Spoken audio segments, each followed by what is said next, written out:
அன்பார்ந்தவர்களே எப்படி இருக்கீங்க? பொதுவா என்னன்னா இந்திய அரசியல் சட்டத்துல நம்ம முக்கியமா பார்க்க வேண்டிய என்னன்னு பார்த்தீங்கன்னா, பிரியாம்பிள் தான். இந்த பிரியாம்பிள் அப்படிங்கிறது 1949 நவம்பர் 26 அவங்க சப்மிட் பண்ண ஃபர்ஸ்ட் சொல்லக்கூடிய ஒரு வார்த்தை. We the people of India. அதுக்கப்புறம் அதுக்கு கீழே சொல்றாங்க சாவரின், சோசியலிஸ்ட், செகுலர், டெமோக்ராட்டிக் இந்த மாதிரி எல்லாம் சொல்லி என்ன பண்றாங்க, இந்தியால மக்கள் எல்லாருடைய உரிமையும் அவங்களுடைய உடைமைகளும் பாதுகாக்கப்படும். எந்த ஒரு வேறுபாடும் கருத்து வேறுபாடும் இல்லாமல் ஒருவருக்கு ஒரு அந்நியமா இருப்போம். இன்னும் நிறைய விஷயங்களை சொல்றாங்க. இது எதுக்கு சொல்றாங்க, என்ன காரணம் அப்படின்னு நம்ம பார்த்தோம்னா ஒன்னே ஒண்ணுதான். எல்லா பேரும் நம்மளுடைய இந்திய நாட்டுல சரிசமம்.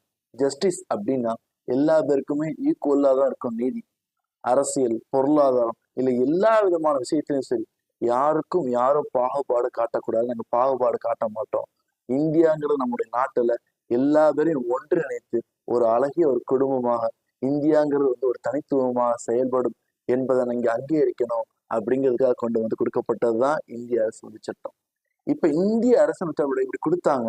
ஆனா நம்முடைய மக்களுடைய கலாச்சாரம், அதே சமயத்துல ஒவ்வொருத்தவங்களுடைய தனிப்பட்ட மொழியா இருக்கட்டும், இல்ல எந்த விதமான பண்பாடா இருக்கட்டும், அதை பாதுகாக்கிறதுக்கு தனித்தனியா ஒவ்வொரு டிபார்ட்மெண்ட் வச்சு நடத்தி கொண்டிருக்காங்க.